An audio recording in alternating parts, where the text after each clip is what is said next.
अस्सलाम वालेकुम। उम्मीद करती हूँ कि आप सब लोग खैरियत से होंगे।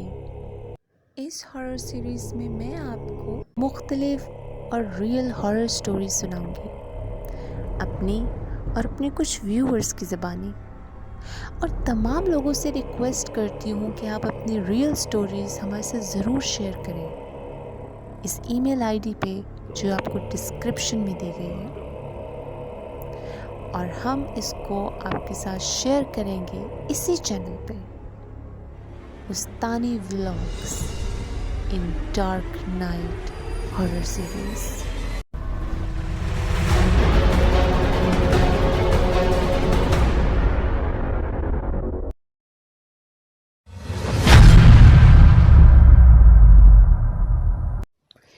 जिन्नात एक ऐसी मखलूक है कि अगर आप उनकी जगह पे जाएं तो वो बर्दाश्त नहीं करते और सरतोड़ कोशिश करते हैं कि आपको उस जगह से निकालें। और अगर जिन्नात आपकी रहाइशगाह पर मौजूद हों तब या तो आप उनको वहाँ से निकाल सकते हैं या फिर उनके आगे सरेंडर करके खुद वहाँ से जा सकते हैं। आज का हमारा वाक़या एक हॉन्टेड अपार्टमेंट पे है। ईमेल हमें जिसने लिखी है उनका नेम बुशरा है और वो साहिवाल से बिलोंग करती हैं। बुशरा लिखती हैं कि वो एक सिंगल पेरेंट हैं और जॉब के लिए उन्हें कराची आना पड़ा क्योंकि कराची में उन्हें अपॉइंट किया गया था। वो अपने साथ 7 साला बेटे को लेकर कराची आई और यहाँ उन्हें जल्द ही सस्ते दामों एक अपार्टमेंट मिल गया था। इस अपार्टमेंट की बिल्डिंग ज़रा वीराने में थी, लेकिन मुझे जॉब की बहुत सख्त ज़रूरत थी, तो मुझे इस टाइम पे कोई भी अपार्टमेंट कबूल था और वो मेरे ऑफिस से भी काफ़ी दूर पड़ता था। वो लिखती है कि स्टार्ट में तो असद अकेला रहता था। मैं उसे अपने ऑफिस की टाइमिंग में से जाके स्कूल से पिक करती और अपार्टमेंट छोड़ देती। मैं मगरिब से पहले घर आ जाती थी, लेकिन फिर भी मुझे असद की बहुत फ़िक्र लगी रहती थी। मैंने अपनी अम्मी को कॉल करके अपनी फ़िक्र का बताया तो उन्होंने काबिल भरोसा एक मुलाजमा मेरे पास भेज दी। उसके आने के बाद मुझे थोड़ा सा इत्मीनान सा हुआ कि अब असद अकेला नहीं है। अगस्त के दिन थे और कराची में शदीद गर्मी पड़ रही थी। लोड शेडिंग भी बहुत ज़्यादा थी। सैटरडे नाइट थी और नेक्स्ट डे ऑफिस से मेरा ऑफ था, तो हम डिनर कर रहे थे तो अचानक लाइट चली गई। मैंने शगुफ्ता को कहा कि किचन में कैंडल्स रखी हैं, वो ले आओ। वो कैंडल्स ले आई। थोड़ी देर बाद किचन में कुछ टूटने की आवाज़ आई। शगुफ्ता भागते हुए गई, मैं भी उसके पीछे गई तो एक प्लेट टूटी हुई थी। मैं हैरान हो गई कि प्लेट शेल्फ पे पड़ी नहीं थी, कैबिनेट का डोर भी बंद था, तो ये कहाँ से गिर के टूटी।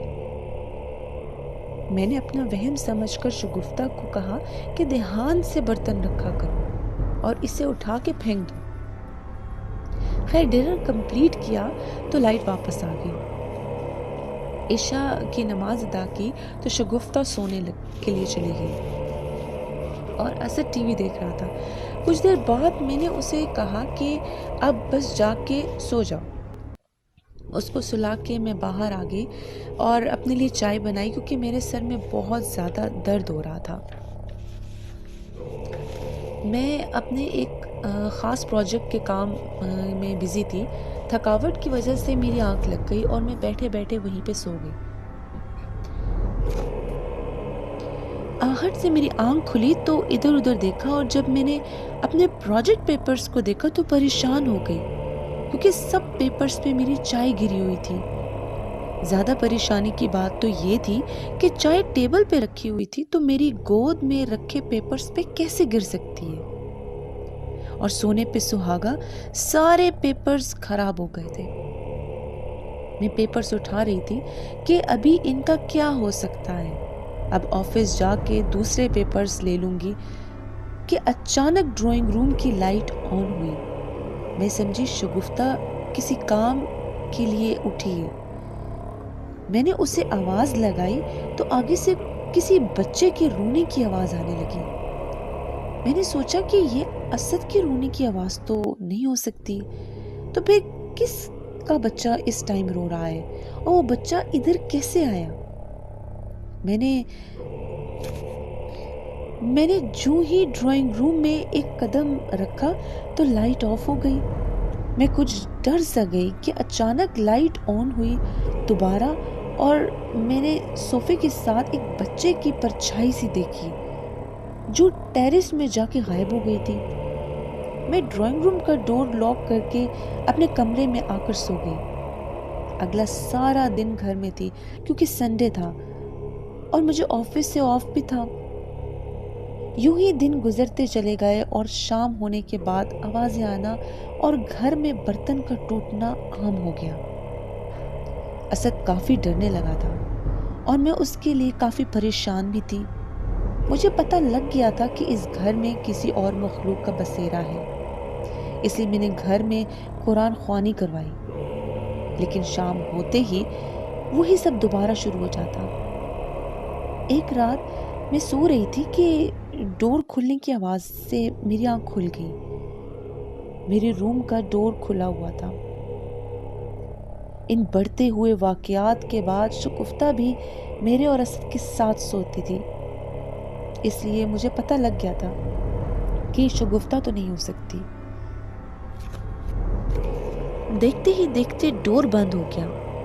میں اٹھ کے روم سے باہر گئی اور دیکھنے لگی کہ کون ہے۔ لاؤنج میں ٹی وی آن تھا، جبکہ میں نے ٹی وی بند کیا تھا۔ میں نے ٹی وی آف کیا اور جیسے ہی مڑی تو میں نے اپنے سامنے ایک ہولناک چیز دیکھی جس نے مجھے صرف یہ کہا کہ یہاں سے چلی جاؤ، اور وہ پھر غائب ہو گئی۔ پھر میں اس اپارٹمنٹ میں مزید نہیں رکی اور ہم تینوں اگلے 2 دنوں میں کسی اور فلیٹ میں شفٹ ہو گئے، کیونکہ میں کوئی نقصان نہیں چاہتی تھی اور جنات کی طاقت ہم سے ڈبل ہوتی ہے، اس لیے ان سے مقابلہ کرنے کے بجائے ہم خود وہاں سے چلے گئے اور کسی بڑے نقصان سے بچ گئے۔ یہ واقعہ آج بھی میرے دل و دماغ میں گردش کرتا ہے۔ وہ تمام کی تمام آہٹیں، وہ تمام کی تمام آوازیں، وہ برتنوں کا ٹوٹنا، وہ اپنے ساتھ کسی کو محسوس کرنا، یہ سب کچھ مجھے فیل ہوتا ہے جب کبھی میں اکیلی بیٹھی ہوتی ہوں یا رات کو اپنا کوئی کام کر رہی ہوتی ہوں آفس کا، تو مجھے یہ ساری چیزیں محسوس ہوتی ہیں۔ ہاں، دوبارہ برتنوں کا ٹوٹنا یا ویسی آوازیں نہیں ہیں، لیکن مجھے ایسا لگتا ہے کہ جیسے وہی مخلوق میرے سامنے آ کے کھڑی ہو گئی ہو، کیونکہ مجھے اس کا چہرہ آج تک یاد ہے۔ وہ بہت ہولناک، وہ بہت خوفناک سی چیز تھی۔ جب کبھی میں بیٹھی ہوتی ہوں مجھے ایسا فیل ہوتا ہے کہ جیسے میرے پیچھے کوئی کھڑا ہوا ہے، یا ابھی لائٹ بند ہو جائے گی، یا ابھی کوئی میرے سامنے آ کے کھڑا ہو جائے گا، یا کوئی چیز ہے جو میرے پاؤں کے پاس آ کے بیٹھ گئی ہے، یا میرے پیچھے سے کسی نے کندھے پہ ہاتھ رکھا۔ یہ تمام کی تمام چیزیں مجھے محسوس ہوتی ہیں اور میرے دل میں ایک ڈر سا بیٹھ گیا ہے، کیونکہ ایک سنگل پیرنٹ ہونا اور بھی بہت زیادہ مشکل کام ہوتا ہے، لیکن پھر بھی میں اپنا کام جاری رکھتی ہوں اور بھروسہ کرتی ہوں کہ اللہ تعالیٰ مجھے ہر مشکل سے نکال دے گا، جیسے پہلے اللہ تعالیٰ نے مجھے ہر مشکل سے نکالا، ہر پریشانی سے نکالا، تو اللہ میرے ساتھ ہے۔ ہمیں چاہیے کہ ہم اللہ تعالیٰ پہ بھروسہ رکھیں کہ کوئی چیز، کوئی مخلوق ہمیں اس وقت تک نقصان نہیں پہنچا سکتی جب تک اس پروردگار کا حکم نہ ہو۔